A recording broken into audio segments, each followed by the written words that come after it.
Assalamualaikum warahmatullahi wabarakatuh. Alhamdulillah wassalatu wassalamu ala Rasulillah wa ala alihi wa sahbihi wa mawalah wa la hawla wa la quwata illa billahi wa ba'du. Kita lanjutkan kajian kita masih membahas Arba'in Nawawi. Dan kita masuk pada hadis Anas ibni Malik radhiyallahu anhu. Kita baca hadisnya. An Anas ibni Malik radhiyallahu anhu anin Nabi sallallahu alaihi wasallam qala la yu'minu ahadukum hatta yuhibba li akhihi ma yuhibbu li nafsihi. Tidaklah beriman salah seorang di antara kalian hatta yuhibba li akhi, sampai dia mencintai saudaranya, ma yuhibbu li nafsihi, sebagaimana dia mencintai dirinya sendiri.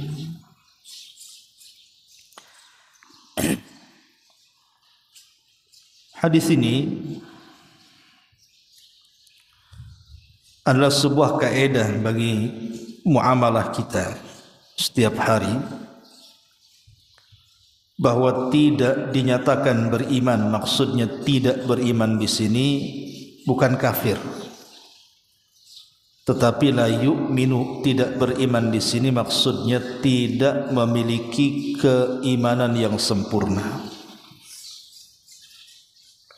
Karena peniadaan iman itu tidak mesti secara keseluruhan. Bisa saja yang dimaksud tidak beriman itu maksudnya meniadakan kesempurnaan. Lah dalam hadis ini maksudnya la yu'minu, tidak beriman di sini adalah tidak beriman dengan sempurna, bukan kafir. Siapa yang tidak sempurna imannya? Seseorang yang tidak bisa mencintai saudaranya sebagaimana dia mencintai dirinya sendiri. Artinya kalau keimanan kita ingin sempurna, cintailah saudaranya sebagaimana mencintai dirinya sendiri. Hadis yang semakna adalah Nabi SAW pernah mengatakan, wallahi la yu'min, wallahi la yu'min, wallahi la yu'min. Qila ya Rasulullah, man? Qala alladzi la ya'man jarahu bawaikuhu. Kata Nabi SAW, demi Allah, seseorang itu tidak dinyatakan sempurna imannya, tidak dinyatakan sempurna imannya, tidak dinyatakan sempurna imannya. Sahabat bertanya, Rasul, siapa yang dimaksud tidak sempurna imannya di sini? Orang yang tetangganya tidak merasa aman dengan gangguannya. Dari hadis ini juga semakna dengan hadis yang kita baca tadi, bahwa orang yang punya tetangga, kemudian tetangganya tidak merasa aman dengan kita, maka kita dinyatakan tidak sempurna imannya. Ma'asyiral muslimin yang dimuliakan Allah Subhanahu wa taala. Dari hadis ini ada beberapa faedah yang mungkin kita bisa petik dari syarah yang dijelaskan para ulama. Yang pertama, hadis ini fihi al-hathu ala mahabbatil khairi lil mu'min. Hadis ini menjelaskan kepada kita anjuran agar kita mencintai kebaikan kepada orang-orang yang beriman lainnya. Jadi anjuran agar kita mencintai kebaikan terhadap orang-orang yang beriman yang lainnya. Jadi hidup di masyarakat itu kita tidak hidup sendirian. Seperti antum di sini tidak hidup sendirian, ada masyarakat di sekitar kita. Maka jangan sampai kemudian kita tidak menaruh kecintaan kebaikan untuk di sekitar manusia yang ada di sekitar sini. Jadi kalau ada saudara kita di sekitar sini yang berhajat kepada kita dan minta pertolongan kepada kita, tolong kalau kita sanggup menolongnya, bantu kalau kita sanggup membantunya. Karena seorang muslim harus tertanam kecintaan kebaikan terhadap muslim yang lainnya, terhadap mukmin yang lainnya. Contohnya seperti nasihat. Nasihat itu artinya iradatul khair lil ghair. Jadi makna nasihat itu seseorang mencintai kebaikan untuk orang lain. Bukan berarti kita merasa lebih baik dibandingkan orang yang kita nasihati, lebih bersih, lebih suci dibandingkan orang yang kita nasihati. Tidak. Maksudnya biar orang yang kita nasihati itu sama-sama baik seperti kita berusaha untuk baik. Itu bagian daripada kecintaan kita kepada saudara kita seperti mencintai kita diri sendiri. Ini yang pertama. Yang kedua, taqwiyatu ar-rawabit bainal mu'minin. Yang kedua, mengokohkan ikatan di antara kaum muslimin. Jadi hadis ini menjelaskan kepada kita agar kita senantiasa mengokohkan ikatan persaudaraan kita itu di tengah-tengah kaum mukminin. Ketika Nabi SAW hijrah dari Mekah ke Madinah, kemudian Nabi SAW membangun masjid. Setelah Nabi SAW membangun masjid, maka Nabi SAW melangkah kepada mengikat persaudaraan antara orang-orang muhajirin dan ansar. Lihat bagaimana Nabi SAW pertama mengikatkan manusia dengan Allah dengan cara apa? Membangun masjid. Kemudian yang kedua, mengikatkan manusia yang beriman dengan manusia yang beriman lainnya, supaya imbang gitu ya dengan masjid. Maka hati kita akan terikat dengan Allah, karena masjidlah tempat yang menghubungkan tali kita dengan Allah. Kemudian dengan persaudaraan mengikat tali hubungan kita dengan makhluk. Itu yang disebut dengan hablun minallah dan hablun minan nas. Tali yang menghubungkan kita dengan Allah dan tali yang menghubungkan kita dengan manusia. Bahkan ketika Nabi SAW berada di rumah Anas ibn Malik radhiyallahu anhu, ketika itu dikumpulkan oleh Rasul sebagian muhajirin dan sebagian orang-orang ansar. Kemudian oleh Rasul dipersaudarakan satu dengan yang lainnya. Salah satu yang masyhur kisah persaudaraan muhajirin dan ansar adalah persaudaraan Salman Al-Farisi dan juga Abi Darda radhiyallahu anhu. Jadi Salman dari kalangan muhajirin, Abu Darda dari kalangan ansar. Atau persaudaraan yang diikatkan Nabi SAW antara Abdurrahman ibn Auf dan Sa'd ibn Rabi. Sa'd ibn Rabi itu betul-betul diikat oleh Nabi SAW antara Abdurrahman ibn Auf dan Sa'd ibn Rabi. Dan begitu seterusnya, sampai-sampai Abdurrahman ibn Auf radhiyallahu an ketika dipersaudarakan dengan Sa'ad, apa kata Abdurrahman? Ya Sa'ad, aku memiliki 2 kebun, pilih salah satunya, ambil. Aku memiliki beberapa rumah, pilih salah satunya, ambil. Bahkan aku memiliki 3 istri, pandang mana yang lebih kau sukai, aku akan ceraikan, tunggu masa idahnya, nikahlah kau dengan dia. Tapi Abdurrahman ibn Auf mengatakan kepada Sa'ad yang baik hati dan mengatakan, tidak, aku tidak menghendaki tiga-tiganya, tetapi tunjukkan pasar kepadaku. Akhirnya Abdurrahman pun kemudian berniaga di pasar. Tidak waktu lama akhirnya dia menjadi orang kaya.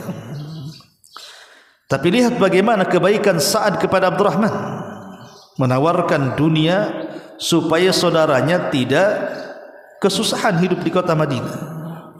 Itulah bentuk ukhuwah Islamiyah yang mengikat antara muslim satu dengan muslim yang lainnya. Ataupun kisah Abu Darda dengan Salman.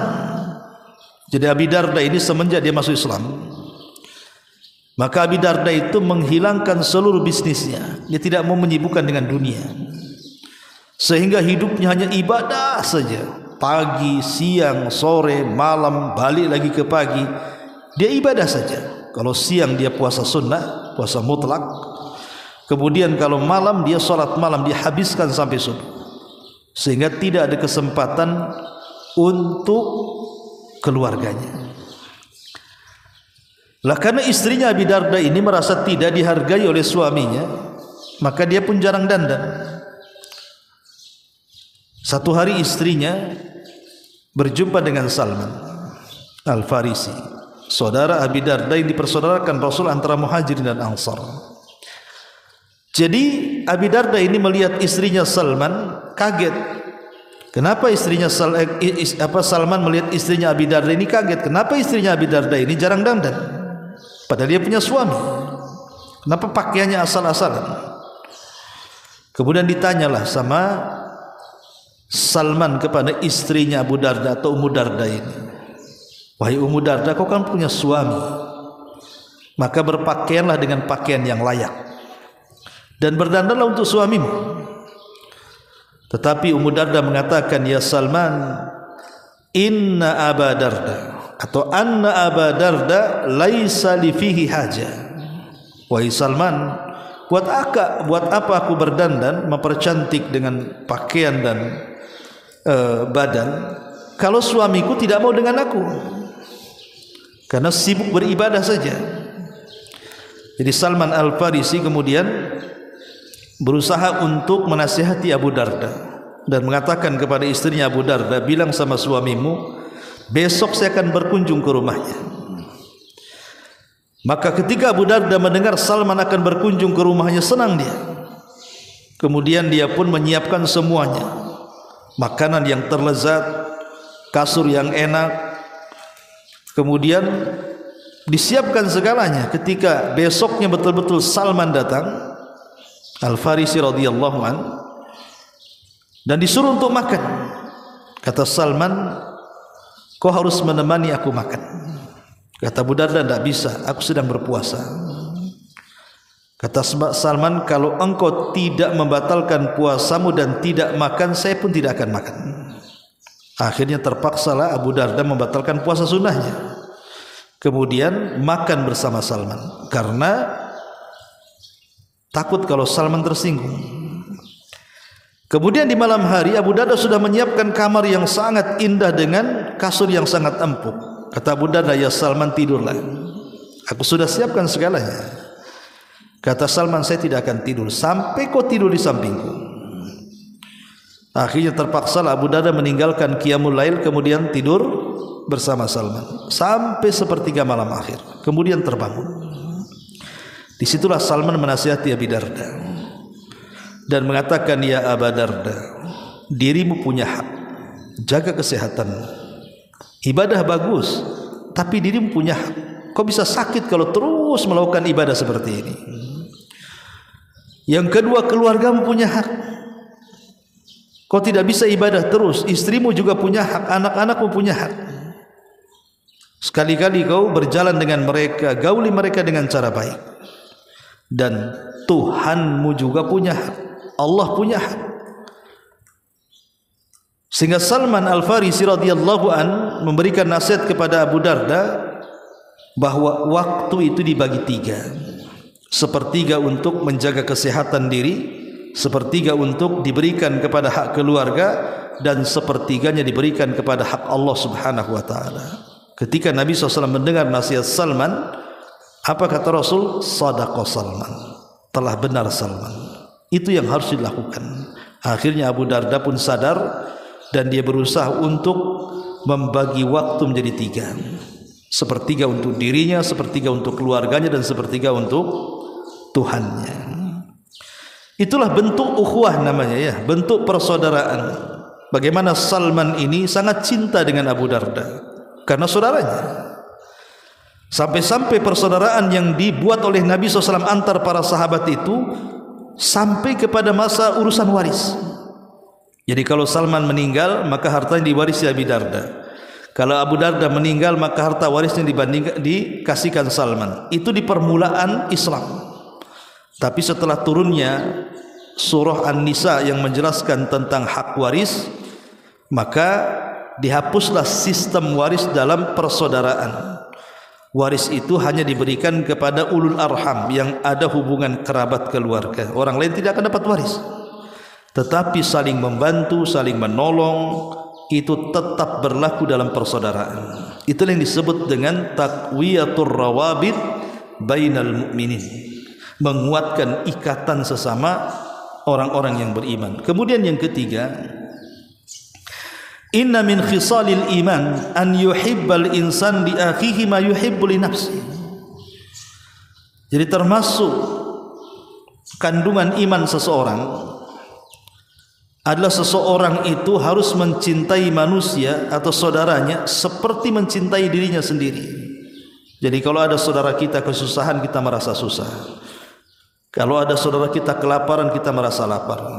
Kalau ada saudara kita kehausan, kita merasa haus. Kalau ada saudara kita ditimpa musibah, seolah-olah musibah itu tertimpa kepada kita. Kalau kita sedang lapar, pasti kita akan makan. Sebagaimana saudara kita lapar juga pengen makan, kita juga lapar pengen makan, maka berilah sebagian makanan kita untuk saudara kita. Kalau ada saudara kita sakit, maka rasakan bagaimana kalau sakit itu kita yang menderitanya. Maka dengan kepekaan seperti itulah akhirnya tertanam saling mencintai sama mereka dan ingin menolong dan membantunya. Karena sakitnya dia juga sakitnya saya. Itu yang disabdakan Nabi SAW, mathalul mu'minina fi tawaddihim wa tarahumihim kamathalil jasadil wahid idza ishtaka minhu udwun tada'alahu sairul jasadi bis sahari wal humma. Permisalan berkasih sayangnya seorang muslim dan kecintaannya seorang muslim kepada muslim yang lain itu seperti satu jasad, kata Rasul. Kalau satu anggota jasad sakit, maka semua jasadnya juga akan ikut sakit dengan tidak bisa tidur dan boleh jadi menyebabkan demam.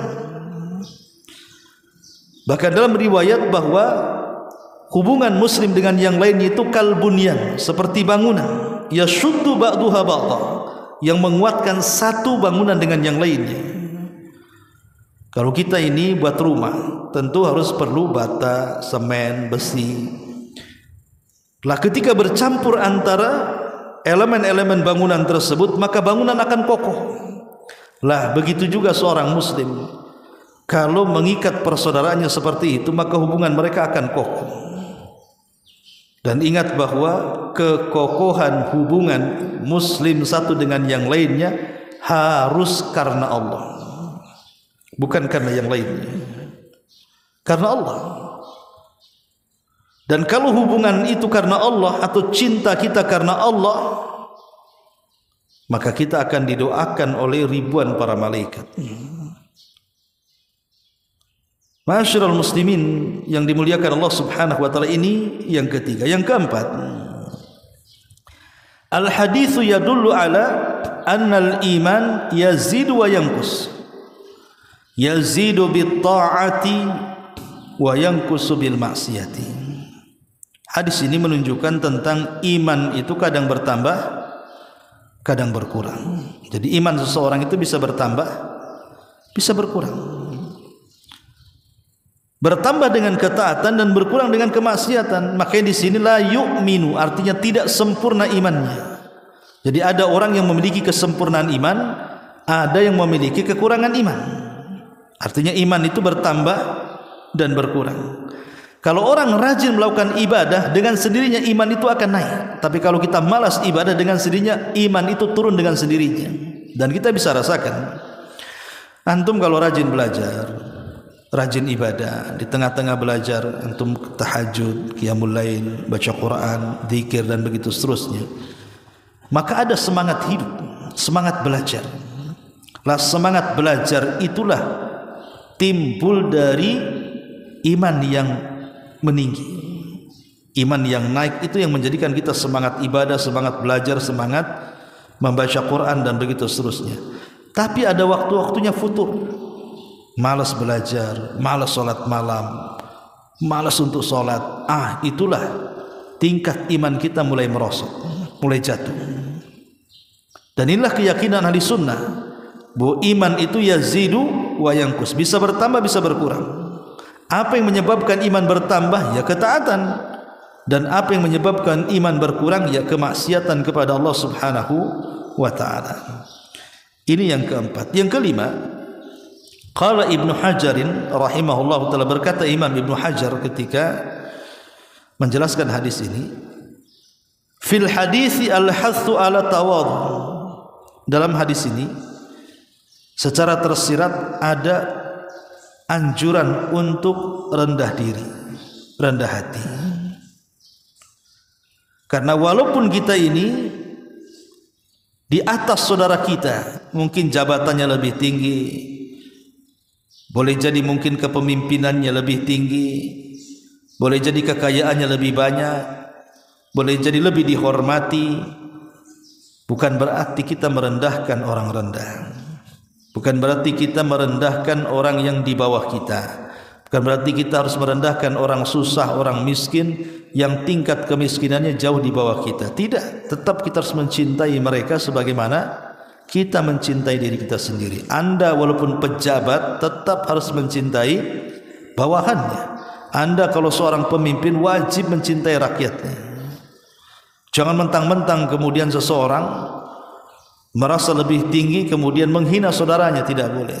Sebagaimana yang lagi viral sekarang, ada seorang ustadz yang kemudian merendahkan orang yang sedang jualan es teh atau apa gitu dalam pengajian. Ini tidak mencintai saudaranya. Ya betul, Anda lebih secara kasat mata Anda lebih hebat karena Anda dianggap ulama, dianggap ustadz, bahkan bagian daripada pemerintah. Sementara apalah tukang es teh ini? Dia orang rendah, dia orang miskin. Itu pandangan manusia, tapi pandangan Allah berbeda. Yang menjadikan orang rendah atau orang itu terangkat derajatnya itu hanya hubungan dia dengan Allah berupa takwa. Makanya kenapa Allah Subhanahu wa ta'ala mengatakan, inna akramakum indallahi atqakum. Orang yang paling mulia di antara kalian adalah orang yang bertakwa. Dan Rasul mengatakan, la fadla bainal arabi wal a'jam walal aswad alal ahmar illa bitaqwallah. Tidak ada bedanya Anda orang Arab, Anda non Arab, apakah Anda berkulit hitam, apakah Anda berkulit putih, apakah Anda kaya, apakah Anda miskin, pejabat, rakyat, tidak ada bedanya dalam Islam itu. Yang membedakan apa? Takwa. Yang membedakan takwa, dan takwa itu tercermin dari kata-kata. Kalau orang merendahkan manusia, itu belum bertakwa lisannya. Kalau matanya masih menganggap orang lain rendah, berarti belum beriman, belum bertakwa itu matanya. Kalau sikap kita masih merendahkan orang lain, berarti sikap kita belum bertakwa. Ya, jadi kita tahu bahwa hadis ini juga mengajarkan kepada kita anjuran untuk tawadhu, rendah hati, rendah diri. Jangan merasa kita lebih hebat dibandingkan orang lain. Yang menilai hebat atau tidaknya adalah Allah Subhanahu wa ta'ala. Kemudian yang nomor 6, qala Al-Karmani rahimahullahu ta'ala, berkata Imam Al-Karman rahimahullahu ta'ala, dan itu dicantumkan dalam Syarah Sahih Bukhari. Beliau mengatakan, Imam Al-Karmani ini,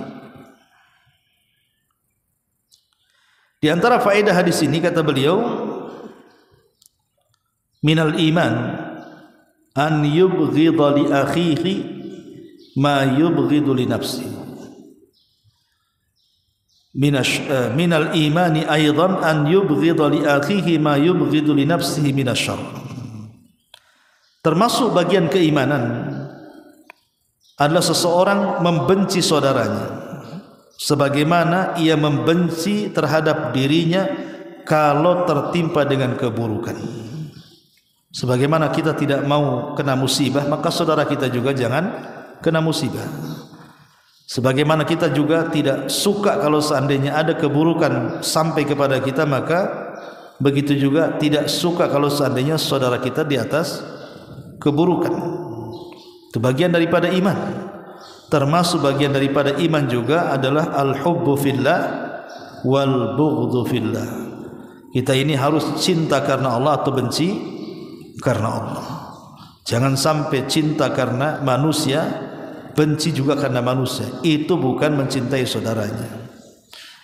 Sebab kalau seandainya mencintai saudaranya karena dunia, karena dia pejabat kita dekat dengan dia, karena dia orang kaya dekat dengan dia, karena dia mungkin orang terpandang, kita dekat dengan dia. Sampai kapan? Ikatan persaudaraan kalau di atas dunia itu, dunia hilang, hilang juga persaudaraan. Jadi kalau persaudaraan itu diikat karena dunia, dunia hilang, hilang juga ikatan persaudaraannya. Tapi kalau persaudaraan itu ikatannya karena Allah Subhanahu wa taala, itulah awsaqu ural iman, kata Rasul. Itulah sekuat-kuatnya tali daripada iman. Sebab kalau sudah iman yang dipertahankan, pasti akan kuat. Lihat Muhajirin dan Ansar itu, karena mereka di atas iman, maka mereka saling bantu bahu membahu sesama mereka. Mereka rela mengorbankan harta mereka, waktu mereka untuk saudaranya, karena di balik itu ada pahala yang sangat besar yang Allah Subhanahu wa taala anugerahkan kepada orang yang cinta karena Allah dan benci karena Allah Subhanahu wa taala. Abdullah bin Umar radhiyallahu anhu sampai mengatakan, dulu ya, uang-uang dinar atau uang-uang dirham itu tidak menjadikan seseorang lupa saudaranya, tidak menjadikan lupa ibu bapaknya, bahkan ibu bapaknya dan saudara-saudaranya lebih dibandingkan dinar dan dirham. Kata Ibnu Umar, dulu yang namanya ayah, ibu, saudara, siapapun itu lebih berharga dibandingkan uang dinar dan dirham. Tapi hari ini di zaman beliau mengatakan uang dinar dan dirham itu lebih berharga dibandingkan orang tua, kerabat, saudara, kawan dan begitu seterusnya. Sehingga ada orang yang rela memenjarakan keluarganya gara-gara harta. Rebutan waris, lapor polisi, kemudian masuk penjara. Rebutan waris, bunuh-bunuhan. Rebutan waris apa? Hilang silaturahim, putus. Gara-gara waris tuh. Gara-gara harta kan? Ya. Atau gara-gara harta yang tadinya berkawan baik akhirnya tidak baik. Gara-gara harta saling menzalimi, gara-gara harta saling membenci, gara-gara harta saling mentahdzir. Nauzubillah. Ya. Tapi dulu di zaman para sahabat justru harta tidak lebih berharga dibandingkan manusia. Kalau hari ini justru harta lebih berharga dibandingkan manusia, naudzubillah. Makanya kalau kita praktikkan hadis ini, la yu'minu ahadukum hatta yuhibba li akhi ma yuhibbu li nafsi. Tidaklah sempurna iman seseorang sampai dia mencintai saudaranya sebagaimana dia mencintai dirinya. Maka kita akan melihat bagaimana ukhuwah yang kuat dan ikatan yang kokoh baik kepada Allah ataupun kepada sesama manusia. Itulah konsep Islam yang sangat agung sekali, menanamkan kecintaan dalam bab muamalah kepada saudaranya. Wallahu alam. Ini yang bisa sampaikan. Subhanaka wa bihamdika asyhadu an la ilaha illa anta astaghfiruka wa atubu ilaik. Allahu ta'ala alam. Assalamualaikum warahmatullahi wabarakatuh.